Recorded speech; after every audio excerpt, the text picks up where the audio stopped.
राम राम जी। मैं पवन चौधरी आप सभी का स्वागत करता हूं मिशन आईटी एजुकेशन के चैनल पे।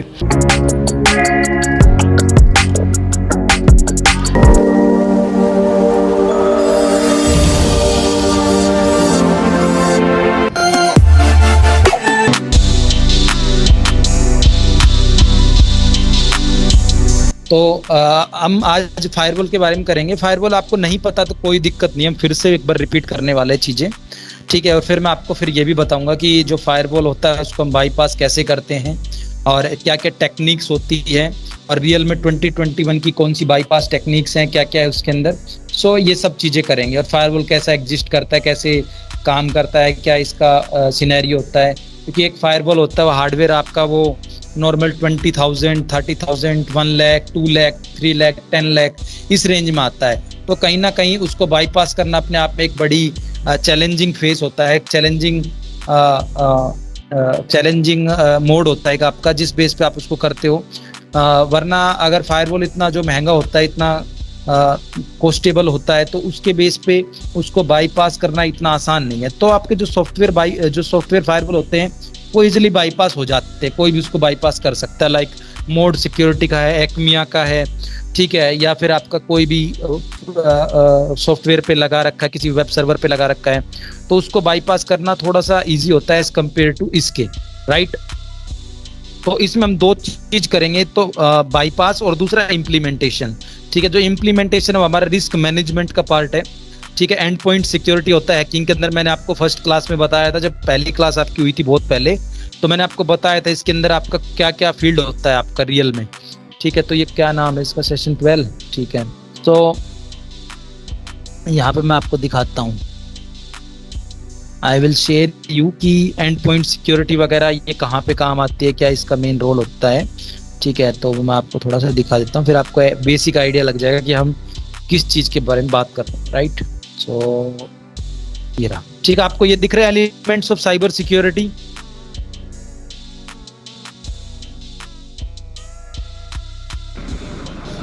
Yes sir. सो यहाँ पे मैंने आपको कई चीज बताई थी, information security, network security, disaster recovery, operational security, web application security, android security, iOS, IoT, SCADA, ठीक है। तो यहाँ पे आपका एक था एंड पॉइंट सिक्योरिटी। तो जो एंड पॉइंट सिक्योरिटी, इसके अंदर risk management and firewall management and implementation और जो आउटबाउंड इनबाउंड रूल जो मैनेज करना होता है, ये सब इसका पार्ट है। तो इसके अंदर सबसे पहले आपको ये पता होना चाहिए कि हमारा जो फायरवॉल होता है वो किस लेवल का है, उसको हम कैसे पता लगा सकते हैं कि इसके अंदर कौन सा फायरवॉल लगा हुआ है या इसके अंदर क्या चेंजेस हुआ है, सब, ठीक है। तो फायरवॉल एक एक्स्ट्रा लेयर सिक्योरिटी है जिसके बेस पे हम अपने वेब एप्लीकेशन को, वेबसाइट्स को सिक्योर करते हैं, ठीक है। ये आपका एक मिडल लेयर ट्रांजेक्शन का काम करता है, बीच में एक मिडल लेयर का काम करता है जो दो चीजों को ट्रांसमिट करता है, यूजर्स के और सर्वर के बीच में, राइट। ये तो आपको पता लग गया। फायरवॉल फिल्टर का काम करता है, unwanted traffic, unwanted packets, unauthorised users को एक्सेस नहीं करने देता। जो फायरवॉल होता है सिग्नेचर टेक्नोलॉजी पे काम करता है, सिग्नेचर के ऊपर, और जो कॉम्बिनेशन होता है क्वेरीज का उस पे काम करता है, क्योंकि ये जितने स्ट्रॉन्ग सिग्नेचर होंगे उतने जल्दी फायरवॉल आपका स्ट्रॉन्ग इंप्लीमेंट होगा। अगर आपका सिग्नेचर कोई वायरस का है, कोई ट्रोजन का है, उसको एक्सेप्ट कर लिया इसने, तो आपका जो फायरवॉल है वो वीक होना स्टार्ट हो जाता है, राइट। तो कहीं ना कहीं आपका फायरवॉल डिपेंड करता है सिग्नेचर पे। अगर आपका सिग्नेचर वीक है वायरस का, तो उसको इजीली वो बाईपास नहीं होने देगा। अगर फायरवॉल सिग्नेचर का, आपका जो सिग्नेचर है, जो आपकी सिग्नेचर क्वालिटी है फायरवॉल के अलावा जो वायरस की, वो हैवी है, तो ये उस पर हैवी हो जाएगा और ये उसको बाईपास करा देगा। तो आपका जो मालवेयर है, ट्रोजन है, वो आपके सिस्टम पे जाएगा, उसका हम FUD बोलते हैं, फुल्ली अनडिटेक्टेबल जो आपके टूल्स होते हैं वो, ठीक है। नॉलेज बेस की बात करें तो जो इसका डेटा बेस है और सिग्नेचर है, वो कॉम्बिनेशन जो उसका दोनों का होता है वो आपका सबसे इंपॉर्टेंट होता है। वो कैसे काम करता है समझते हैं। टाइप्स ऑफ फायरवॉल की बात करें तो आपके हार्डवेयर और सॉफ्टवेयर दो टाइप के फायरवॉल होते हैं, ठीक है। सॉफ्टवेयर फायरवॉल आपके क्या काम करते हैं, सिस्टम सॉफ्टवेयर की तरह काम करते हैं, जिनके अंदर इनबाउंड और आउटबाउंड रूल होता है, जो ट्रैफिक को नेटवर्क से भेजता है और उससे लेता है, ठीक है। जो आपका बेसिक एग्जांपल है वो आपका विंडोज फायरवॉल है और दूसरा आपका लिनक्स फायरवॉल है, ठीक है। इसके अंदर हम IP टेबल्स भी ऐड कर सकते हैं, ठीक है। IP टेबल्स आपकी यूटिलिटी भी IPT get install IP tables, ठीक है, तो आपको मिल जाएगा। और दूसरा है हमारा विंडोज फायरवॉल। विंडोज फायरवॉल काफ़ी ईजी है, आप इसको अपने सिस्टम पे देख सकते हो। अब ये विंडोज जो फायरवॉल है दो टाइप से काम करता है, क्लाइंट बेस्ड फायरवॉल और सर्वर बेस्ड फायरवॉल। जो क्लाइंट बेस्ड होगा वो आपकी client machine like window 10, window 8, window 7, इसके अलावा विंडो 11, ठीक है, विंडो 365 जो आजकल नई आई है, इन पे काम करता है। और जो आपका सॉफ्टवेयर बेस है, जो आपका दूसरा है क्या नाम है, सर्वर बेस, वो आपका विंडोज सर्वर 2008, सर्वर 2012, सर्वर 2016 इन पे काम करता है। तो ऑलमोस्ट आपको दोनों का कॉन्सेप्ट समझ में आ गया। ठीक है, अब मैं आपको दिखा देता हूँ ये फायरवॉल आपके सॉफ्टवेयर बेस होते तो कैसे पता लगाओगे, राइट। तो आपको जस्ट फायरवॉल ओपन करने के लिए यहाँ पे टाइप करना है डिफेंडर। आपको ये जो यहाँ पे आपसे पूछ रहे कंट्रोल पैनल, ठीक है, यहाँ पे आपको चेंज नोटिफिकेशन, अगर आप एंटीवायरस यूज करते हो, अवास्ट एंटीवायरस है, कैस्परस्काई है, नॉर्टन एंटीवायरस है, अवीरा है, ठीक है, तो वो आपको उसकी जो कैटेगरी होता है वो एंटीवायरस ले लेता है उसकी। ठीक है, अगर आप एंटीवायरस यूज नहीं करते तो ही आपका डिफेंडर काम करता है। तो आपको क्या करना है, यहाँ पे एडवांस सेटिंग का ऑप्शन है, एडवांस सेटिंग से आप इसके इनबाउंड और आउटबाउंड रूल देख सकते हो। सो मैंने यहाँ पे गया तो देखो यहाँ पे मेरा ऑप्शन आ रहा है कि Windows defender firewall is on, और इनबाउंड रूल जो है उसको हमने ब्लॉक कर रखा है, और आउटबाउंड रूल है वो आपके अलाउ है। इसके बाद प्राइवेट में ये दे रखा है, इसमें ये दे रखा है, ये इसमें दे रखे ऑप्शन। ठीक है, तो यहाँ से आप अपना रूल बना भी सकते हो, यहाँ से आप रूल डिलीट भी कर सकते हो, मॉडिफाई भी कर सकते हो। तो इनबाउंड रूल आपके वो होते हैं जो आपके नेटवर्क से बाहर से अंदर आते हैं, और आउटबाउंड वो होते हैं जो अंदर से बाहर जाते हैं। तो डिफरेंस समझ में आ गया। Inbound rules are the rule that comes outside from to inside, और outbound rules are the rules that goes outside, ठीक है, जो बाहर जाते हैं। फॉर एग्जाम्पल एनीडेस्क है, एनीडेस्क में क्या होता है, आप रिसीव करते हो, परमिशंस लेते हो, तो आपका इनबाउंड भी और आउटबाउंड भी है, तो दोनों में काम करेगा। ऐसे टीम वीवर है, दोनों में काम करेगा। ठीक है, इसके अलावा पाइथन से हम कोई मॉड्यूल इंस्टॉल कर रहे हैं, ठीक है, तो पाइथन का आइडल है जो, उसके थ्रू आप क्या कर रहे हो, आप रिक्वेस्ट कैप्चर कर रहे हो। ठीक है, तो आपका वो इनबाउंड में आ गया। रिमोट डेस्कटॉप है वो इनबाउंड में आ गया, स्काइप आपका इनबाउंड में आ गया। ठीक है, तो इस टाइप से आपका है। प्रिंट शेयरिंग आपका इनबाउंड में। आउटबाउंड में क्या है आपका, आउटबाउंड में आपके नेटवर्क है, यहाँ से आप कहीं पे कनेक्ट कर रहे हो, आपने WSD कनेक्ट किया, ठीक है, इवेंट आपने किया, ठीक है, इसके अलावा आपने एक्सबॉक्स कनेक्ट किया, इसके अलावा आपने इंटरनेट किया, क्रोम कनेक्ट किया। ठीक है, तो आप क्या कर रहे हो, यहाँ से बाहर कनेक्शन बना रहे हो। ठीक है, ईमेल आपने कनेक्ट की, ठीक है, फीडबैक हब आपने कनेक्ट किया, 3D वीवर, स्काइप मैंने बताया था। ठीक है, तो आपसे क्या आपने मतलब क्या किया, इन चीजों को बाहर से कनेक्ट किया, प्रिंट सर्वर कनेक्ट किया, तो ये आपका क्या आ रहा है, सारे आपके आउटबाउंड रूल्स शो कर रहा है। इनको डबल क्लिक करके देख सकते हो, तो कह रहा है कि आउटबाउंड रूल ये आपका, इसमें आपको पोर्ट नंबर भी दिखाएगा, UDP 33-355 पे काम करता है। अगर आप चाहते हो कि ये काम ना करे तो आप इसको यहाँ से ब्लॉक कर सकते हो, मगर आप एक मशीन पे काम कर रहे हो, क्लाइंट मशीन पे, तो आपको कोई इसका इफेक्ट नहीं दिखेगा। और आप सर्वर पे काम कर रहे हो तो इसका इफेक्ट ज़्यादा हेल्पफुल रहता है वहाँ पे। ठीक है, तो यहाँ पे आप डिफाइन कर सकते हो। दूसरा, यहाँ से आप कस्टमाइज भी कर सकते हो कि आपको कौन सा नेटवर्क लेना है, वायरलेस लेना है, लोकल लेना है, या फिर आपको रिमोटली लेना है। ठीक है, आप बस यहाँ पे टिक लगा दो और ओके कर दो।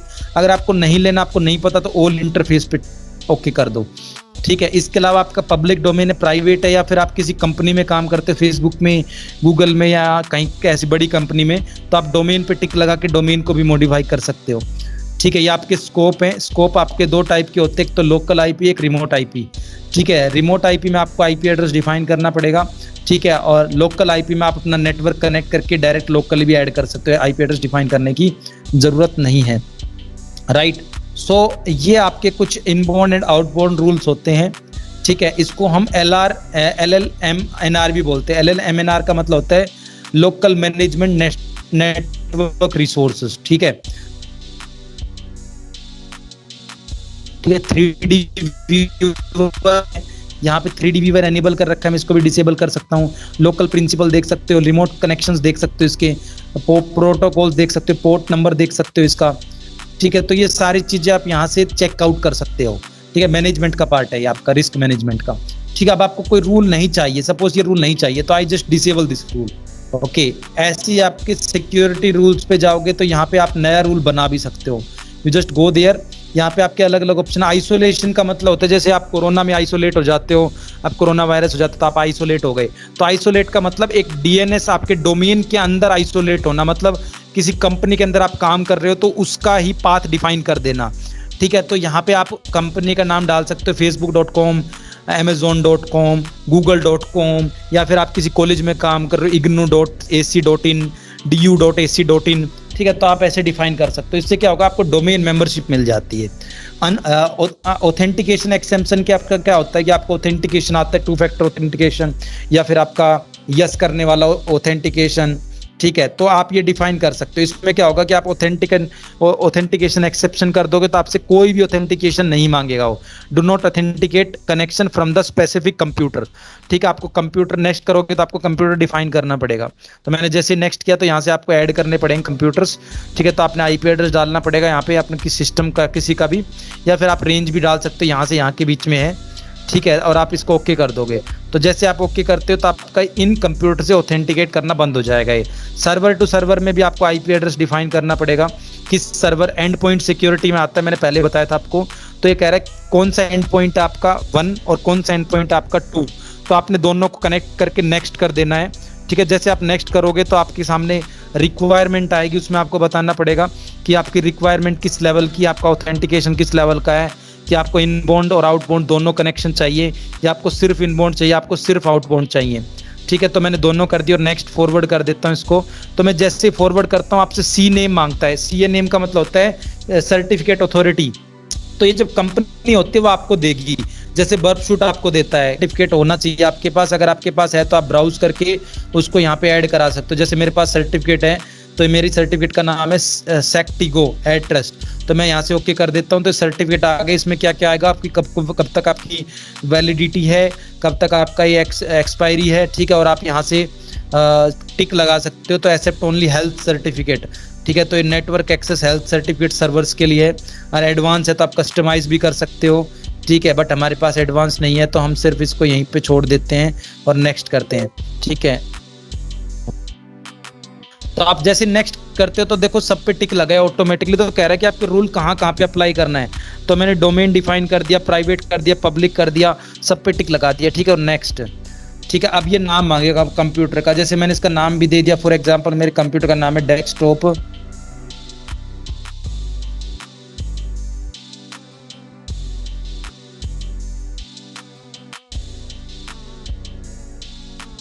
ठीक है, देखते हैं कि क्या नाम है।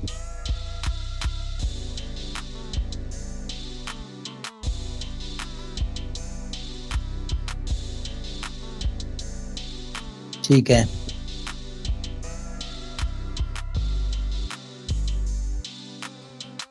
ठीक है, यहाँ पे मैंने अपने सिस्टम का नाम डिफाइन कर दिया। यहाँ पे डिस्क्रिप्शन कर सकते हो, ठीक है, end to end point security,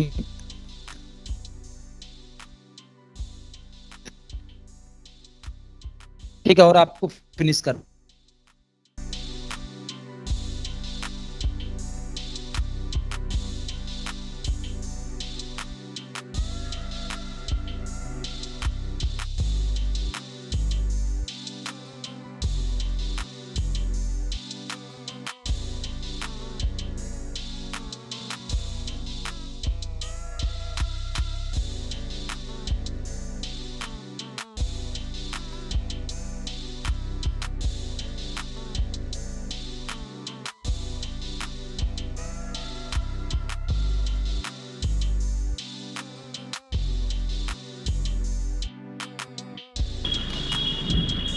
hello sir, आप कुछ बोल रहे हो? हेलो, ना भाई, स्क्रीन तो आ रही है बट लग रहा है सर हैंग कर गए। Thank you very much for watching Mission IT Education.